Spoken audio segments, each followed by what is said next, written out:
عزیز دوستو، اگر آج رمضان سے فائدہ اٹھانے کی ہم کوشش کریں، دلوں کی صفائی بنیادی چیزیں آپ یاد رکھیے، بھائی بھائی کی دشمنی مٹانا ہوگا۔ ارے کیا اوقات میری عزیز دوستو، کیا اوقات ہماری زمانے بھر میں آج جتنا متقی مسلمان ہے، کیا اوقات ہے ان کی ابو بکر صدیق کے سامنے۔ عزیز دوستو تصور کر کے دیکھیے، وہ ابو بکر صدیق رضی اللہ عنہ، ارے ساری امت میں اللہ کے نبی صلی اللہ علیہ وسلم کے بعد اگر کسی کو متقی سمجھا جاتا ہے عزیز دوستو، وہ بلا شک و شبہ ابو بکر صدیق کو سمجھا جاتا ہے رضی اللہ عنہ۔ اللہ راضی ہے ان سے اور وہ راضی ہے اللہ سے۔ عزیز دوستو وہ ابو بکر صدیق رضی اللہ عنہ اپنے رشتہ داروں میں اس نے سلوک کرنے والے، اپنے تقوی کا اثر اپنے اعمال میں دکھانے والے، ان کا ایک رشتہ دار تھا جو غریب، جس کا نام تھا مصطح رضی اللہ عنہ۔ آپ ابو بکر رضی اللہ عنہ ہر مہینہ اس کے گھر راشن بھیجتے تھے، ہر مہینہ اس کو کھانے پینے کے اخراجات دیتے تھے، اس اعتبار سے کہ وہ رشتہ دار ہے۔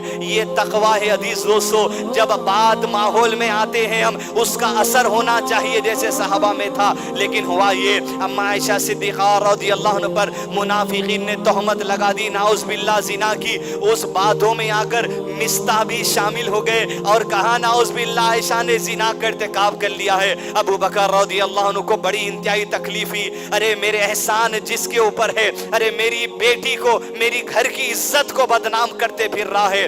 آپ نے اعلان کر دیا جب سورہ نور کی آیتیں نازل ہوئی کہ اب عائشہ پاک دامن ہے، عائشہ پر تہمت لگانے والوں نے یہ کیوں نہ کہا یہ تو کھلا جھوٹ ہے جو کہہ رہے ہیں۔ جب یہ آیت نازل ہوئی ابو بکر صدیق کو اطمینان ہوا کہ دنیا مانے نہ مانے میرے رب نے گواہی دے دی۔ آپ نے اعلان کر دیا قسم اللہ کی ہے میں مصطح کی مدد کرتا تھا لیکن میری بیٹی پر تہمت لگایا، بازار میں ہمارے گھروں کی عزت اڑاتا ہے، میں اعلان کرتا ہوں آج سے مصطح کو ایک دانہ صدقے خیرات میں نہیں دوں گا۔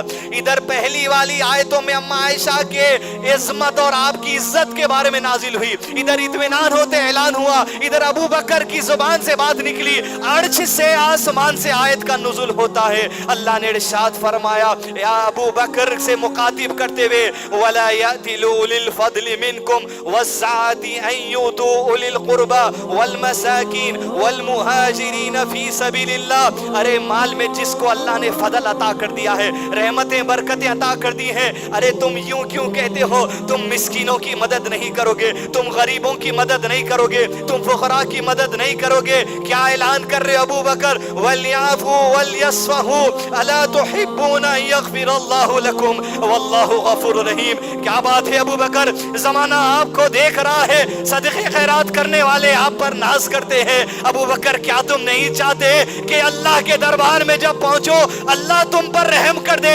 اگر اللہ کا رحم چاہتے ہو مصطح پر رحم کر دو، بھائی پر رحم کر دو، بیوی پر رحم کر دو، شوہر پر رحم کر دو، والدین پر رحم کر دو، اولاد پر رحم کر دو، پڑوسی پر رحم کر دو۔ ارے اللہ کی رحمت اگر چاہتے ہو، یہ دھوکہ دینا عزیز دوستو، یہ نمازوں کو آ رہی لیکن دلوں کی صفائی نہیں ہے، یہ تراویح پڑھتے ہیں دلوں کی صفائی نہیں ہے، تہجد میں اٹھتے ہیں دلوں کی صفائی نہیں ہے، راشن بانٹتے ہیں دلوں کی صفائی نہیں ہے۔ ارے کیا ڈرتے نہیں؟ کیا بھیک کا تم آسرا دے رہے ہو لوگوں کو؟ کیا اللہ کو دھوکہ دے اپنی نمازوں سے؟